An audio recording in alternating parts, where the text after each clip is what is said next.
Megan. I am the festival director, and it is my pleasure to welcome you all and to start out with a giveaway. We are giving away at every session a $25 gift card to Community Book Center. We have this beautiful randomizer, and basically if you register for this session, you are automatically entered to win.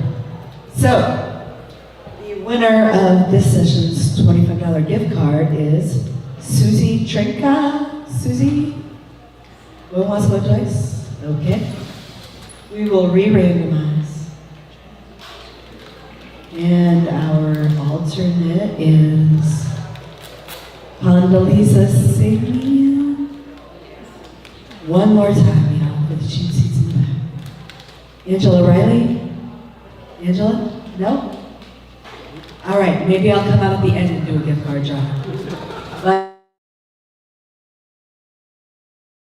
for now, I'm going to try to get out the way and let the people do their thing. And the one thing I will say is that Words and Music is a true community effort. It could not happen without so many people coming together, individuals, businesses, organizations, volunteers, staff, so many. And here, as one of those folks who helped make it happen, is Lindsay Crump from Tulane Libraries to introduce this film. Thanks so much, Megan. Thanks so much, everybody. So it's always fun to play to a friendly crowd. So thanks for being here, loving the written word, song word, and thank you for loving libraries. The screen tonight, part of the reason we chose to sponsor it as Tulane University Libraries is no library is powerful on its own. All libraries are made stronger by virtue of what we call networked information. And our public library system is fundamentally one of the greatest dreams realized in the history of the world. And so I'm really excited that we have this screening tonight. Thank you for being here. Thank you for being a community. Use your library.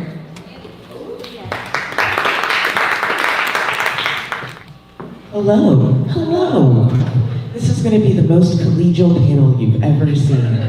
It's filled with librarians.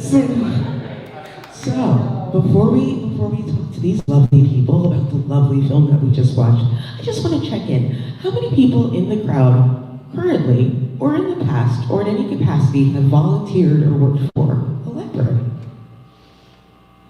That's good representation. We out here, y'all. Okay. So, first of all, I would love it if you guys could each introduce yourselves and talk a little bit, obviously, with you, talk a little bit about this project and why you were, and how it came to be, sort of in a more craft way. Sure. Well, you guys just saw me on the screen. I'm Dawn Logsdon, I'm the director, and also did a lot of the editing on the film. It was a long project, as many of you in the audience know, and this is my fabulous co-producer who has been with us through thick and thin, and with whom we never would have gotten this film finished. And actually the audience is full of people like that tonight, starting with, gee, I just see so many faces out there. Of course, my mom.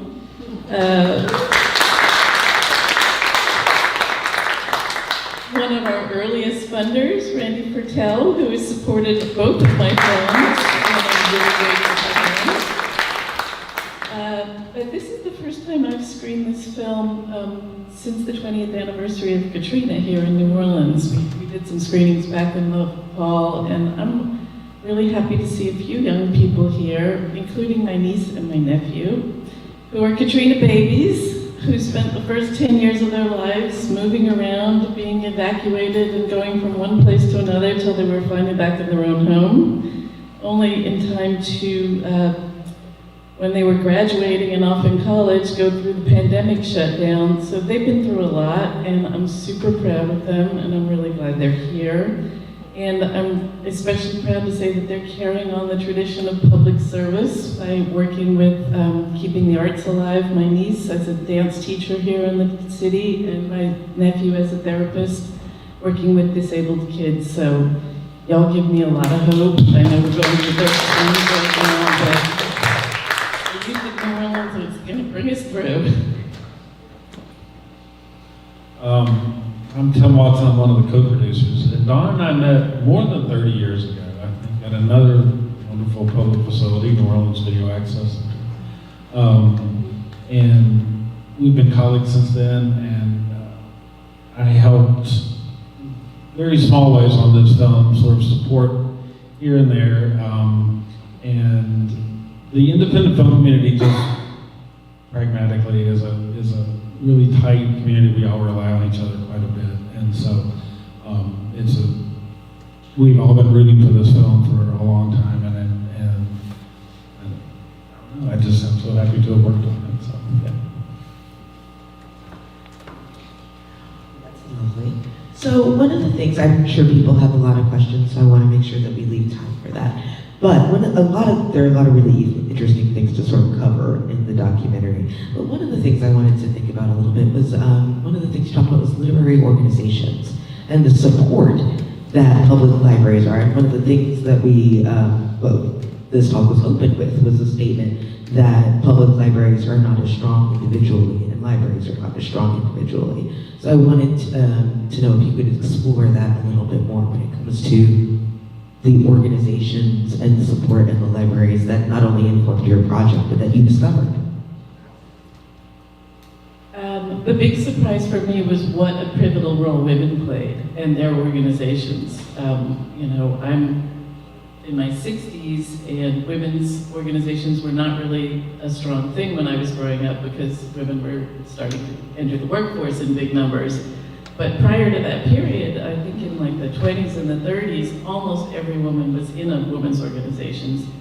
And, if we know anything about library history, the little I knew about library history before we got going was basically went like this: Ben Franklin, Andrew Carnegie, Thomas Jefferson, and Melville Dewey. And that was it.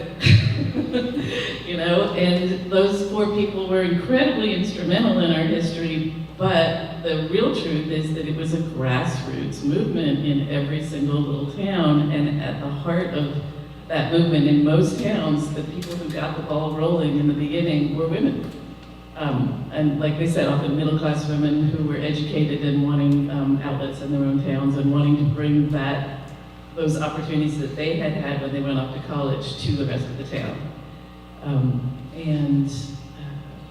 New Orleans has a long history of literary movements. In our last film, which was about the Faubourg Treme, we focused on a group called Les Senelles, which was one of the early free black literary organizations that sort of was a stepping stone in the beginning of the civil rights movement here during Reconstruction. So we all have our bit to play. I mean, it's one of the things that you go to library school and like one of the first things you learn is like, Dewey was a horrible racist. And you're like, oh. And so it was really interesting because you were talking about like sort of the great treasures that are in the library. And one of those, sort of oft quoted, sort of elided quotes is that behind a great fortune is a great crime.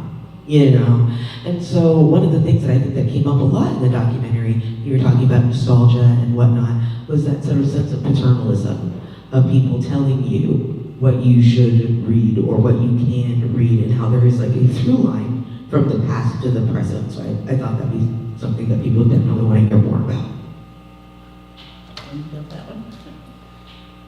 Well, I really appreciated seeing that come together too, and I'll just throw out that the amount of footage research, historical research, to bring this film to life visually, so many great interviews, but it is a film, so bringing it to life that way and tying that to today is so important. And we're seeing that happen in quite a number of documentaries right now that many have been in the works, the past 8 or 10 years.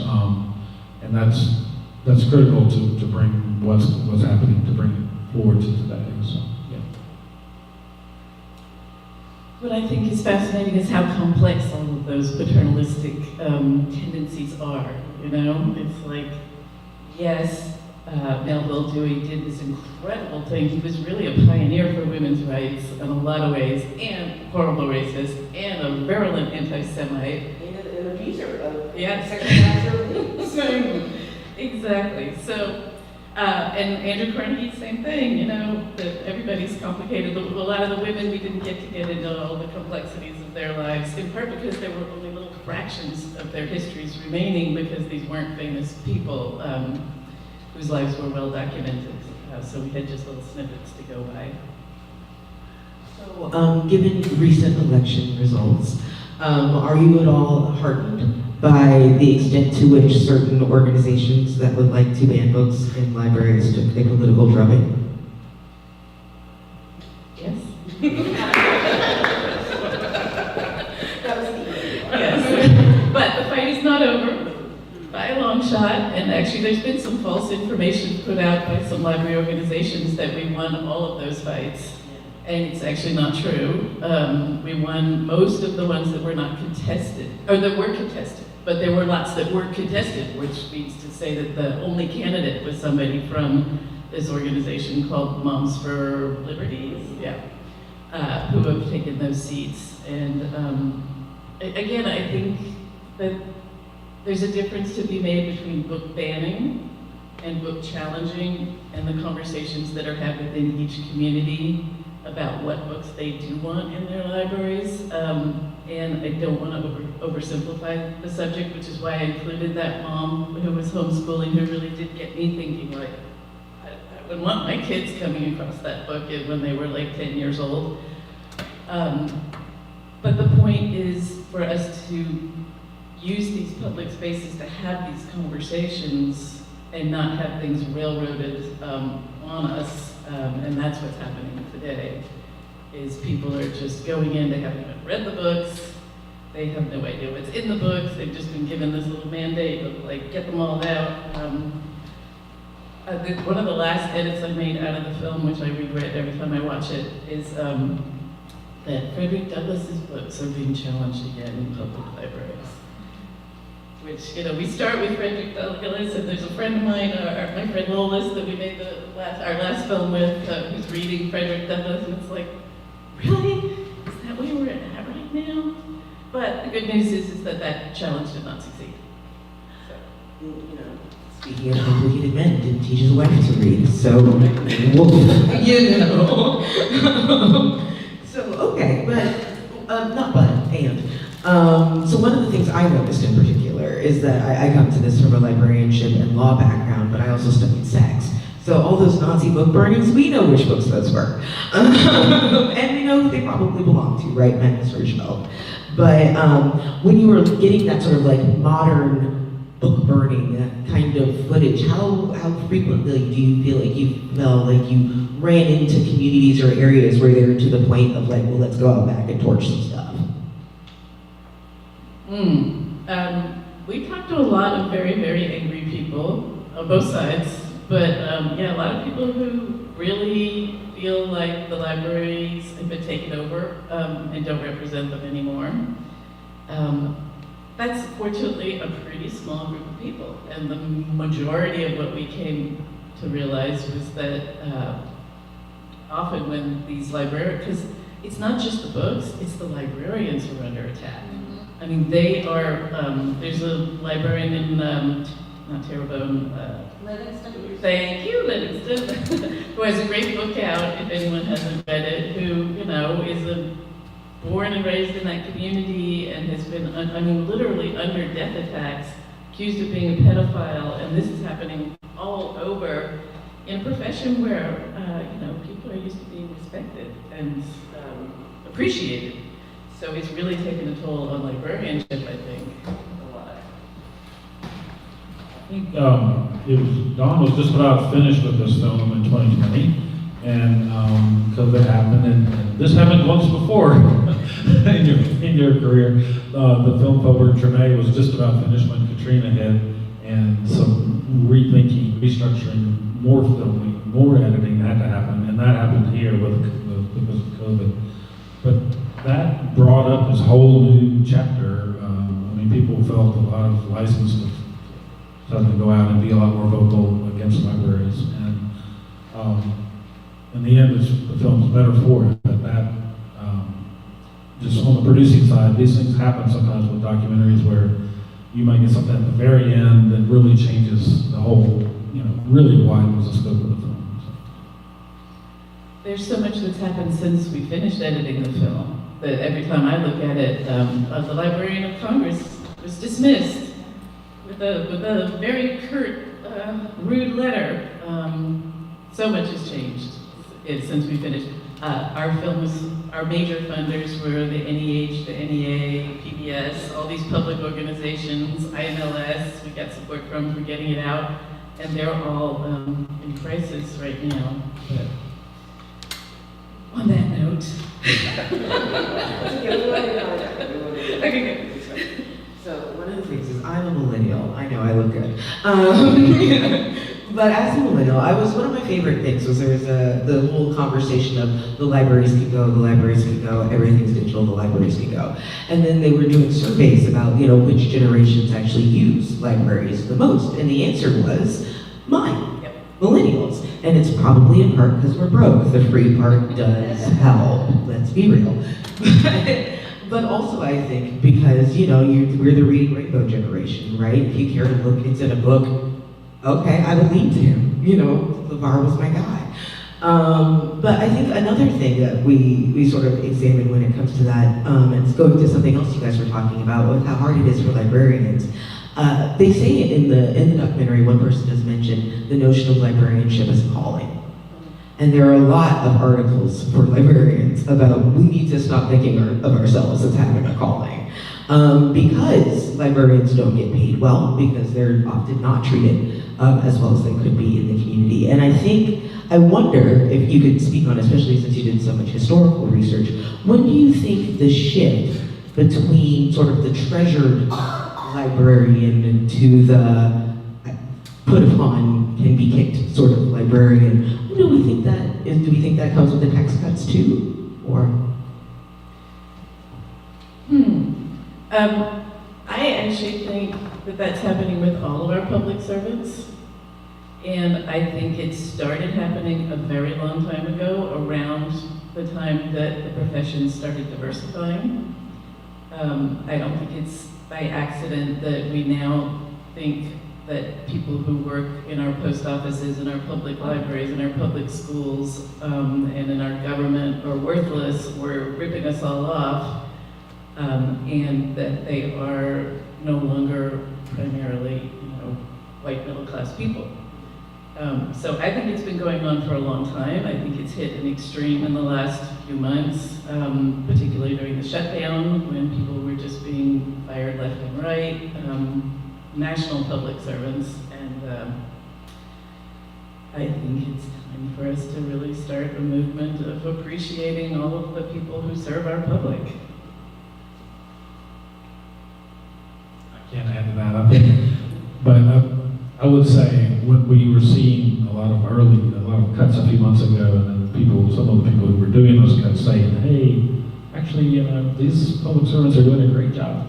That was a very turning point moment for me that I hope will help us appreciate the service more. Definitely people on this stage appreciate librarians. I'm not practicing, but still. So I want to make sure that we have enough time for questions.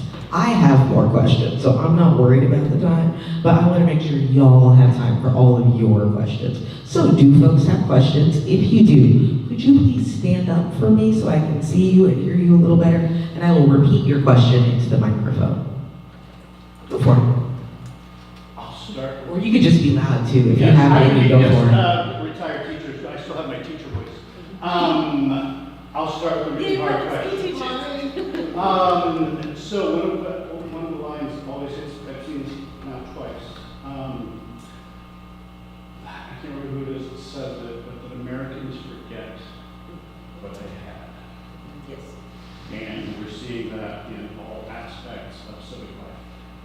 The people who are growing up now who are not going to realize what's happened to rights that they have. Do you have thoughts about how we restore public space? I was like, I do actually have thoughts. But wait a second, I didn't make this documentary, hold on. We have to take up, if that makes sense, taking up space in public is also a thing that has sort of gone the way of all flesh a little bit. Being in public spaces, which is something you guys got into a lot. The extent to which libraries are a last sort of third space or community space.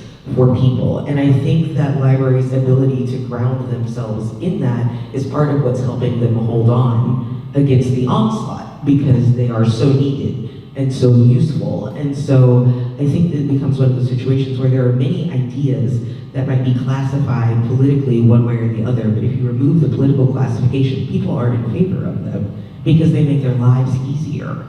And so I think the proof might be in the doing, which is not easy, but it is the fight that sort of has to be continuously waged. But that's me. Hold on. I agree. We have, I mean, look at you guys, we're out here having a conversation together, and one of the main things that we wanted to do with this film is exactly what's happening in this moment. And we made it very, every filmmaker wants to go to the big festivals and have this big festival run, and we instead made this decision to go straight to broadcast because it was really dire and the film was 3 years late. And then do this major push to do community screenings. And so now we've had over 700 screenings in public libraries and community centers. And people are coming out, which is really great. And often there's small audiences like this, but that's a good thing, that everybody's coming out and having these conversations. So yes, our public spaces are important. We have to reclaim them. I used to want to, a few years ago, make a film about all the public spaces that we as white Southerners gave up rather than share during integration. Because even in my own neighborhood growing up uptown, it was like, oh, the pool is gone. Oh, all the kids that used to be at my elementary school, which is called Robert E. Lee, believe it or not, all left. We lost anyway, the list went on and on and on, but I think there's a turn in the other direction of appreciating our public spaces now that we've lost so many of them. Just a quick note to tie a couple things together. We've all heard this, and it's in the film, that, we won't need the library because the internet will give us everything. And coming off of that, the internet, I think we all know now, actually divides us more than unites us. Or the algorithm sends us down closer to our own thoughts. So more reason than ever for public space. So yeah. It's one of those things where I'm also secretly mad. It's one of those things where the internet isn't actually a free public space, right? It's a company mandated space, and just because we all use it publicly does not make it public. So 100%. Other questions? Other questions? I will keep asking my own. Yeah, go for it. I'm Stacey. Yeah, you totally. There's so many wonderful lines that stuck with me in the movie, and one of them was one of the earlier generations of librarians was saying that it's important to have educated citizenry to participate in democracy. And one of the movements that's really been attractive to me in the library world, under the umbrella of literacy, there's so many different types of literacy, and one is civic literacy. Mm-hmm. And it's something that I've been really wishing that our library would engage in more. And there is, you showed the naturalization ceremonies, but there's so much more that we can be doing to educate and engage citizens around what our civic duties are, and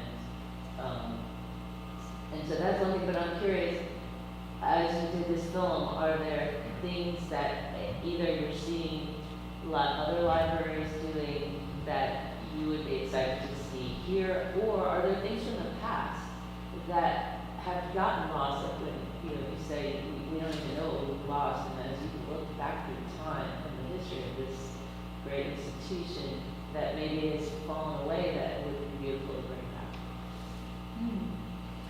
That's a great question. What surprised me the most doing the research on this film was how many of the things that librarians right now are talking about in terms of getting out into the community more, being about more than just books. I mean, those conversations have been happening since the very beginning. Andrew Carnegie intentionally made all of his libraries have community meeting rooms so that people could have meetings, women's groups. not union meetings, no. But like, the right, women's clubs that were fighting for the right to vote would regularly meet in libraries. Citizenship drives, teaching people, preparing people to take citizenship tests like that are happening now. But I would say for here, it's just keeping them open longer hours. So the debate about whether or not to keep the library open on Sunday started like in Boston when the people were upset that it was open on Sunday because it's supposed to be a holy holiday and everything else in town was closed. And the citizens rose up and they're like, we work every other day. This is the only day we can go to the library, but it just seems so important to me. But I know y'all are doing better. At one point when I was living here in the 80s, I think my branch was only open like 3 days a week or something, and part of the day, so progress has been made. What have I've seen so many amazing programs. One of my favorite ones is Check Out a Person. So, there's a program going around all over the world actually in libraries where you can check out a person if you want to talk to somebody, to learn something about a subject, but also if you want to learn, you want to try to have some sort of dialogue with somebody that thinks very differently than you about a subject. You can sign up and check out, you can check out a liberal or a conservative. If you're thinking about becoming a doctor, you can check out a doctor before you go to med school, which I think is a great idea. Well, I'm going to do a quick follow-up just because I'm going to, and then I see you right there, which is what is one of your favorite things that the library does currently, our current library? We'll talk about something positive too. Here in New Orleans, I was astonished to learn that the library has sanitary products for people who can't afford them, and diapers, and bus passes, and just really basic human services, which part of me feels like that shouldn't be the library's job. There should be other public institutions that are dealing with that. It shouldn't all fall on the library. But on the other hand, they're filling in a gap that's needed. And in San Francisco, and I think it's probably trickled down to New Orleans by now too. I know lots of other places do it, but San Francisco was the first one, and that's where it's been part of my life. They started having social workers in the libraries, going around and connecting people that they could tell were in distress or didn't have a place to go when the library closed at the end of the night, with various social service programs and mental health support. I think those are all really great programs. Well, I'm glad to the readings that happen at public libraries. I think that's that community space, keeping it open for poetry series and all that kind of stuff. The next question is right there, I remember. I'd just like to do a shout out to school librarians. Absolutely. They really connect the kids to the subject matter in school, and they also connect kids to the culture around them. And also I saw a feature on, I think it was CBS Sunday Morning, where libraries were lending out tools and things like practical things that you could go and borrow and then bring back. And I just thought that was amazing.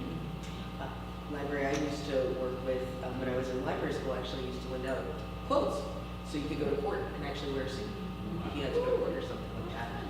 I don't know if y'all saw the shot went by really fast, but there's a shot where a librarian opens a cupboard and it's full of wigs. Yeah. And that's a program that was started by the Cancer Society in Minnesota, where they pick them up, they sterilize them, and they put them back on the shelves for people who are losing their hair due to cancer treatment who can't afford wigs. So very practical. At one point in the film, we had this really fun section that was all the things you could check out that you had no idea you could check out. You can check out all kinds of baking pans, you can check out fishing rods. I mean, the list just goes on and on and on. I demanded a YouTube video of the blooper reel for this. Okay. I want to see it. Speaking to public school, or to school librarians, not just public school librarians, but all school librarians, the scary thing is that they are being eliminated in so many schools. I actually saw something about how, I believe it's somewhere in Louisiana, the school libraries are being turned into detention centers for kids. Which is like just some sort of total desecration of libraries to me. But and it's not just in towns in the South. We were in Philadelphia, which you think of as like the home of literacy and Ben Franklin and all that. Only 2 public high schools still have school libraries that are open and functioning. In a city of, what, 2 million people? I just think that was crazy. Oh, there, I see it right back there. Dawn, it's a wonderful film. It's amazing how that focus just opens up into so much American history. But Tim mentioned the coincidence of Treme and Katrina and this film and COVID. Maybe you could warn us when you finish. The man does have a point. Just let us know. I mean, I don't think we would have picked global pandemic from we're doing a documentary about the libraries, but let us parse that out. I think that's an excellent point, sir. That's your community good. Okay. Other questions? We have time for maybe one more. Yeah. Dawn, what are you working on now? Best question. Good question. We're working on getting this film out to more libraries, in part because libraries are in financial crisis, the small and rural ones especially. So we just got a grant from the Carnegie Corporation of New York to make it available for free without any charges and to actually help them subsidize putting on these kinds of events. And we're trying to raise more money to do that. But I'm not allowed to make any financial pitches, I was told, so I won't do that. But I'm also doing a little shorts series to go with the film about solo librarians. So there are all these libraries, there's probably like 400 of them, where it's like the one-room schoolhouse, where there's just one person in there in one room, and there's some really great little stories that I'm finding working on that. It is open. So you can book a community screening if you go to the website of the film, and so let your friends around the country know that. And then also the film is on, if you're a member of your PBS station, it's on PBS Passport, so you can watch it there and tell your friends about that too. We're totally all supporting all of our public. That's right. They're all wrapped up into one. And if you're not a member of your local public television station, you should be. Absolutely. Okay. Well, do we have time for quick break? Nope, we are at 7:45 exactly. Ooh, we did it. So thank you guys so much for being here. Let's thank again Tim.